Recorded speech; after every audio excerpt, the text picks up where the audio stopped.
Hello everyone. हाल ही में NCRB report को पेश किया गया है। तो जो उसके अंदर जितने भी चरमपंथी हिंसा हुई हैं, जिहादी हमले हुए हैं या फिर जितने भी भड़काऊ हमले या फिर जो हिंसाएं हुई हैं, उनके अंदर 2023 की जो रिपोर्ट आई है उसके अंदर हमें कमी देखने को मिली है। तो चलिए इस न्यूज़ के बारे में पूरी डिटेल्स के साथ जो है कवर करते हैं। तो 2023 के अंदर भारत के अंदर चरमपंथी, विद्रोही और जो आतंकी हिंसा हुई हैं उनका कुल 63% जो है वो कमी आई है। जबकि अगर जिहादी जो आतंकी घटनाएं हैं उनमें देखें तो 87% की गिरावट देखने को मिली है। यही आंकड़े 2022 की तुलना में जो हैं वो बहुत ही कम है।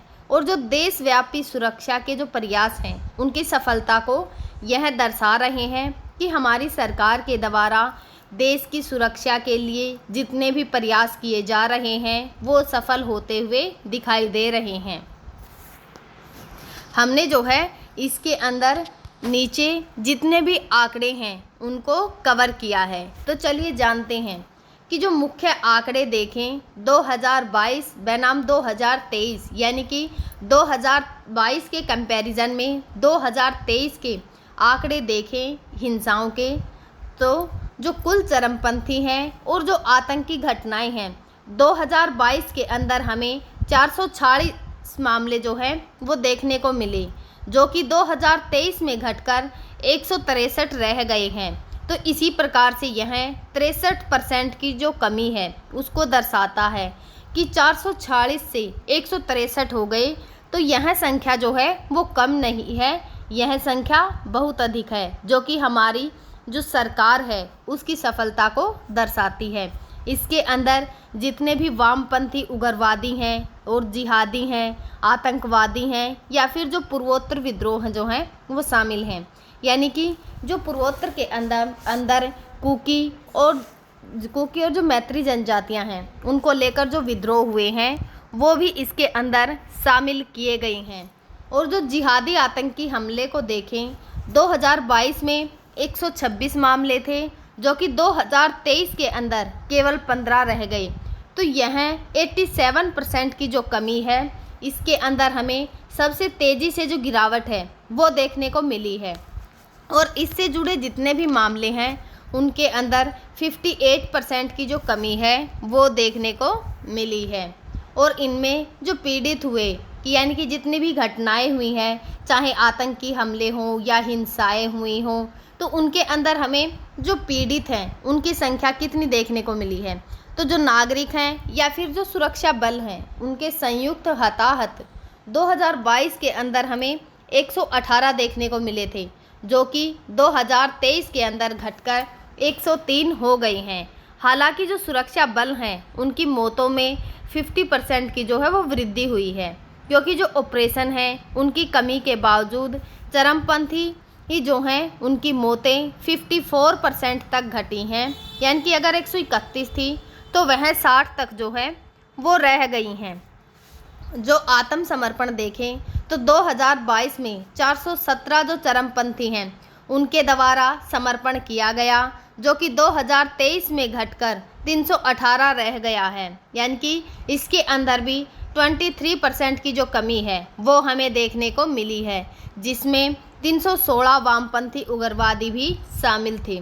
और जो पूर्वोत्तर विद्रोह हैं अगर उनकी बात करें तो उनके अंदर 2022 के 26 मामले जो हैं हुए थे, जो कि 2023 में घटकर 10 रह गई। यानी कि इसके अंदर भी 61% की जो कमी है वो देखने को मिली है।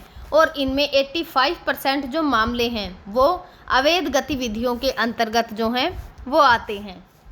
और इसी से जुड़े कुछ अगर इम्पोर्टेंट बिंदुओं को देखें कि जो हथियारों की लूट है उस रिपोर्ट में एक चिंताजनक प्रवृत्ति को भी उजागर किया है, यानी कि जिससे चिंता का माहौल जो है वो बन जाए, एक ऐसी रिपोर्ट को भी सामने लाया गया है। 2023 के अंदर लूटे गए जो हथियार हैं उनकी संख्या 2022 से घटी नहीं बल्कि बढ़ गई है, जो कि भविष्य के अंदर आने वाले जो जोखिम हैं उनकी ओर इशारा करती है।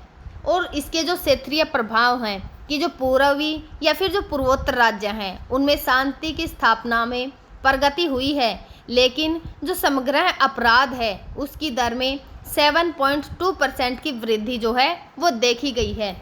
जैसे कि जो साइबर अपराधी हैं, महिलाएं हैं या फिर जो अनुसूचित जनजातियां हैं, उनके खिलाफ जो अपराध हैं उनके कारण इनमें वृद्धि देखने को मिली है।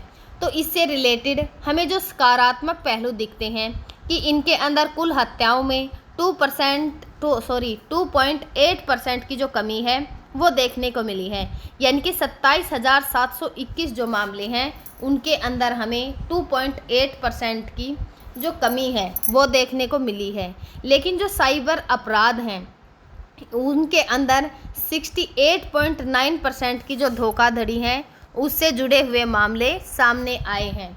तो जो NCRB 2023 की जो रिपोर्ट है वह राज्यवार अपराध के जो आंकड़े हैं उन्हें देखें तो कुल अपराध के मामले जो है वो यानी कि किन किन राज्यों के अंदर कितने कितने मामले दर्ज किए गए हैं। तो उत्तर प्रदेश के अंदर 15 से 16 लाख जो मामले हैं वो सामने आए हैं।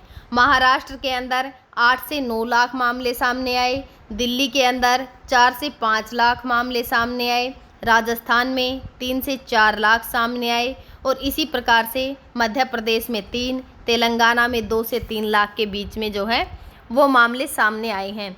और अगर हुए महिलाओं के साथ जो अपराध हैं उनको देखें तो उत्तर प्रदेश के अंदर 66,381 जो कि 70,000 प्लस के करीब जाने के हैं।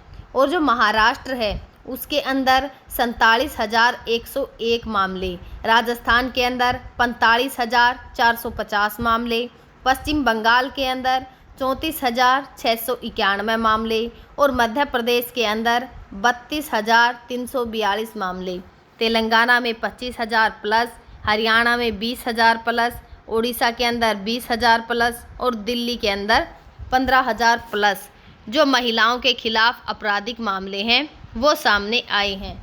और जो अनुसूचित जनजातियां हैं यानी कि जो ST है उनके खिलाफ हुए जो अपराध हैं उन्हें देखें तो उनके लिए कुल मामले 12,960 जो हैं वो सामने आए हैं, यानी कि 28.8% की जो वृद्धि है वो मणिपुर में हुई जो जातीय हिंसा है उसके कारण देखने को मिली है।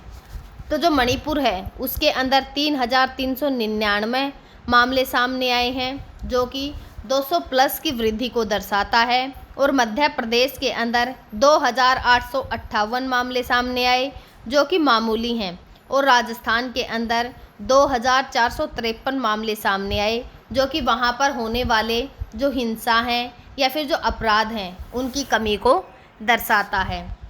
जो अनुसूचित जातियाँ हैं यानी कि जो SC हैं उनके खिलाफ अपराध कुल जो मामले हैं उनकी संख्या 57,789 से जो है पहुंच गई है, यानी कि 0.4% की जो वृद्धि है वो देखने को मिली है। और इनके अंदर देखें तो जो सबसे ऊपर आने वाले राज्य हैं उत्तर प्रदेश, राजस्थान, मध्य प्रदेश, ये तीनों हैं।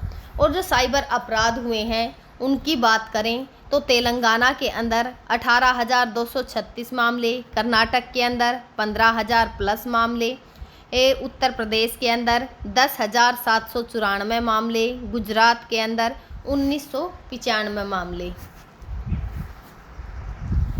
हम जो है आगे भी आप सभी के साथ इसी प्रकार से जो करंट की इम्पोर्टेंट न्यूज़ होंगी उनको शेयर करते रहेंगे। तब तक आप पढ़ते रहिए, खुश रहिए। Thank you.